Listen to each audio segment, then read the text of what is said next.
আসসালামু আলাইকুম, সবাই কেমন আছেন? আজকে একটা রেসিপি শেয়ার করবো আপনাদের সাথে, মাটন রেজালা। আমি জানি আপনারা জানেন মাটন রেজালা কীভাবে রান্না করতে হয়, তারপরেও আমি আপনাদের সঙ্গে শেয়ার করলাম। আমি রান্না করছি তাই। বাদাম নিয়েছি, গরম পানিতে ভিজিয়ে রাখলাম, টক দই নিয়েছি, বেরেস্তার জন্য পেঁয়াজ নিয়েছি, ঘিয়ে পেঁয়াজগুলো দিয়ে দিচ্ছি, তেলও আছে এখানে ঘিয়ের সাথে কিছুটা। আম্মু আমাকে হেল্প করছে বেরেস্তাটা করতে। আমি বেরেস্তাটা খুব একটা ভালো করতে পারি না, হ্যাঁ আম্মু হেল্প করছে, হচ্ছে আস্তে আস্তে বেরেস্তাটা।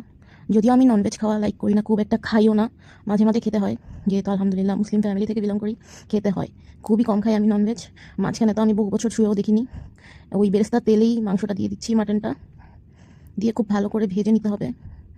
হালকা কিছুটা পেঁয়াজ রেখে দিয়েছিলাম আমি বেরেস্তা ওঠানোর সময়, সেখানেই খুব ভালো করে ভেজে এবার খাড়া মশলাগুলো দিচ্ছি। এখানে এলাচ দিলাম, এলাচ দেওয়ার পর দারচিনিটা দিলাম, তারপরে তেজপাতা দিব এখানে, দিয়ে খুব ভালো করে ভেজে নিব। অনেক ভালো করে ভেজে নিতে হবে, একটু ধৈর্য নিয়ে ভেজে নিতে হবে। আমি খুব একটা ভালো ভিডিও করতে পারি না, আর এক হাতে রান্না, এক হাতে ভিডিও ভালো হচ্ছে না জানি, তারপরও শেয়ার করছি। এখানে আদা পেস্ট দিলাম, পরিমাণ মতো সব দিচ্ছি। আমি আসলে খুব মাপা রান্না, আমি কোনো বড় রাঁধুনি না, কিংবা ওভাবে পারিও না। এটা আমার আম্মুর রান্না, ভাবলাম রেসিপিটা শেয়ার করি। রসুন দিয়েছি, মরিচের গুঁড়া দিয়েছি, এবার ধনে গুঁড়া দিলাম।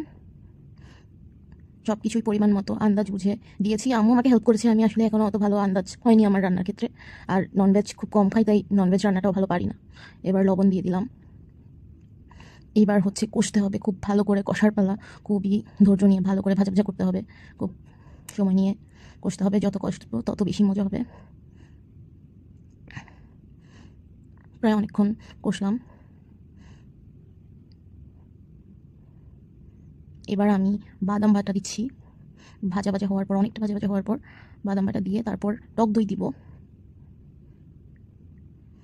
বাদাম বাটা টক দই দিয়ে আবার খুব ভালো করে কষতে হবে, অনেকক্ষণ কষতে হবে, অনেক ভালো করে। যত বেশি কষতে এফোর্ট দেওয়া হবে রান্নাটা, তত বেশি মজা হবে। সব রান্নাই যত বেশি কষা হয় তত বেশি মজা হয়। তারপরে পেঁয়াজ বেরেস্তাটা দিয়ে দিলাম, এটা দিয়ে অনেক ভালো করে মিক্স করে নিলাম। যাই হোক, রান্নাটা আমি আমার হাজব্যান্ডের জন্য করছি। আমি তো খুব একটা, বললাম আমি ননভেজ খাই না, আমার রান্না করতেও ইচ্ছে করে না ননভেজ। তো তো আমার ফ্যামিলি সবাই খায়, তো তাদের জন্য রান্না করতে ভালোই লাগে।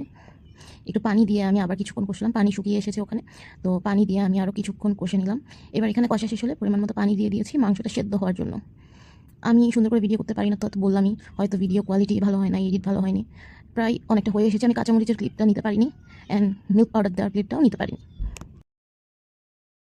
পাউডার নেওয়ার ক্লিপটা আমি নিতে পারিনি, এখানে অল্প দিয়ে দেখালাম। ভালো পরিমাণ মিল্ক পাউডার দিতে হবে, অথবা লিকুইড মিল্ক দিতে হবে।